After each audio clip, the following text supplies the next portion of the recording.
Hey there, I'm Erin, a Squarespace developer and educator, and welcome back to my channel. In this video, I'm going to show you how to create a workflow in Flodesk. I use Squarespace most of the time for my website and a lot for my work, but I also use Flodesk for my newsletter, and I do love it. And so I've been wanting to do more tutorials on Flodesk. So this one's going over workflows, and workflows are amazing because they are automations. They automatically send your email or multiple emails depending on conditions. So in this tutorial, I'll walk you through how to do that. It's great for things such as a freebie, a welcome, or a nurturing sequence, or if you have like a little email course wanting to send multiple emails over, say, a couple of days, you can set that all up with a workflow. So with that in mind, let's jump into the tutorial. So when you're in Flodesk, you're going to navigate to workflows here, and this is where you can create your workflow.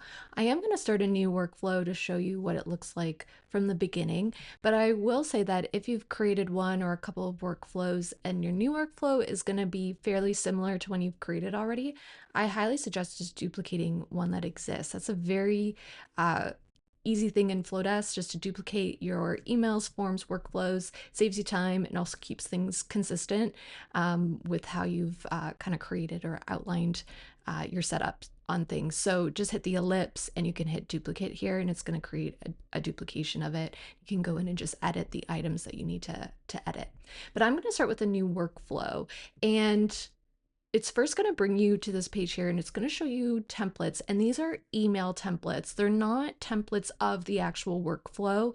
It's, in your workflow, you're going to have at least one email. You might have multiple emails, but it's showing you templated emails. You can view details, you can scroll through. If you like it, you can hit customize it, and it will bring you to the workflow page.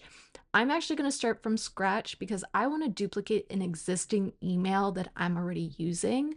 And so that's just easiest for me. So I'll show you how to do that in a moment, but under emails here, I already have a freebie that I just need slight modifications to for what I'm going to be creating right now in my workflow for new SEO checklist freebie. So I'm just going to be using this.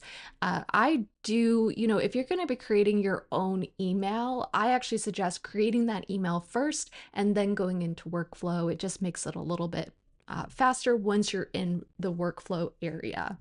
So I'm going to select new workflow, start from scratch, and I'm going to call this my SEO checklist freebie. All right, so the first thing we need to do is add a trigger, and the default is added to segments, and this is actually what I like to do, but you do have other options, such as if a user subscribes through a specific form, you then select that form. I don't go that way because I normally create multiple forms. Like for this freebie, for example, I'm going to have a full page form and an inline form, so it works better for me to use segments.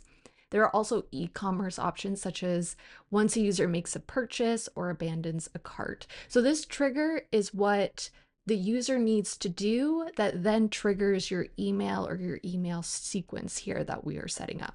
So I'm going to add a segment, and then I already have one. You can just type it out and hit enter to create a new segment, but I'm going to use an existing one I already have here. You can also add multiple triggers. So if you wanted something else from here, you could also add that in as well. I'm just going to go with one trigger.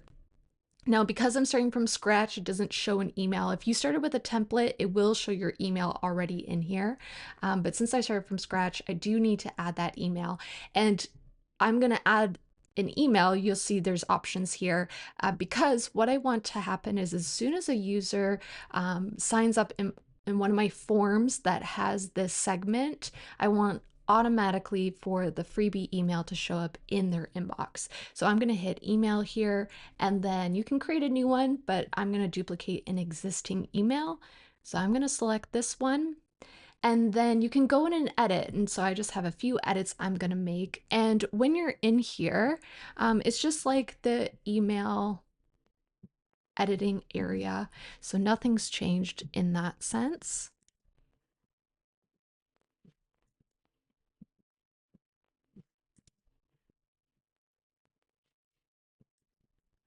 All right, and then I'm going to hit finish once I'm done, and I'm just going to change this subject line and preview line for this new freebie here.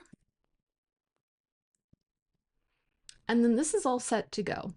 So if I only wanted this to be the only action, I would hit publish. You might want to check out settings though, just before you hit publish to make sure you don't want to turn any of these on. I personally don't tend to do this, but you can toggle on if you want to allow repeat subscribers to go through the workflow multiple times. You can exclude certain segments and workflows as well. So, if you have a lot of workflows, a lot of emails, so people don't go through things twice, like they don't get your, you know, certain emails twice, or if you want them to get emails multiple times. So you do have those options in settings there.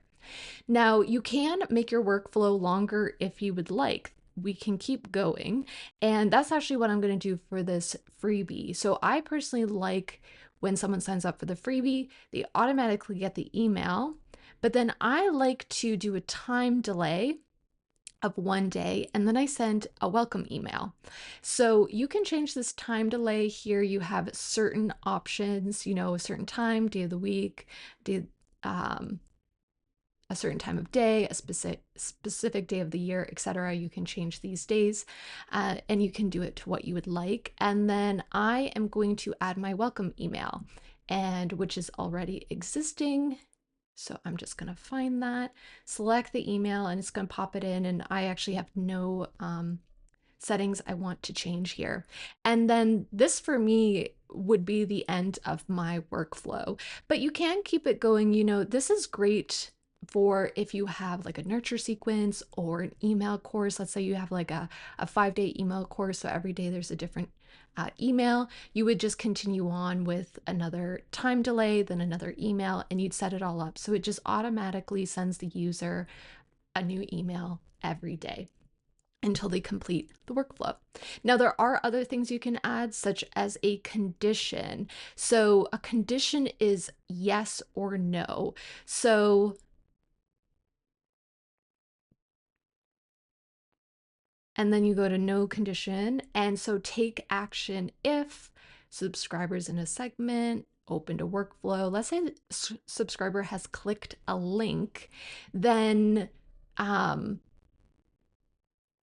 a specific email, and then you can create conditions. So let's just say in the checklist, and then you choose the specific link, and then if they click that link, you can have a specific rule. Maybe they get another email or something. If they don't click that link, then they just complete the workflow. So condition is like a yes, no. So if certain people do certain things like clicking on a link or they've opened a certain workflow, then there's additional things that happen. If they don't, then, you can also have maybe it's like the end of the workflow, or maybe other things happen for you. So there's a lot of options with the condition, but that's like a yes, no option. And then the other one is action. Take the following action, add subscribers or remove subscribers once they get to a certain point. And then I'm going to put my exit back in. And so for me, let's just take a little look here. Trigger, they get the freebie, waits 1 day, do the welcome sequence, and then that's the end of the workflow. And I'm gonna hit publish here, and I'm gonna publish now, and that is now ready to go. One note is when you do go into edit, it will pause your workflow. Overall, I really don't think that's a big deal, but I like to have all of my edits ready to go. Sometimes I just go in here and most likely I'm just editing the email. And I just like to go in, pop in my changes real quick, and then you just publish it again. But that's just something to note for when you go to edit it. And then I would highly suggest that you try the workflow. Go to your form, add your own email in, and then check the email that you get and read through it, make sure all the links work, etc. It's just good to make sure that you set it up how you want it to work. And there you go. Okay, well, I hope that was helpful and you enjoyed this tutorial. Let me know in the comments below, and bye for now.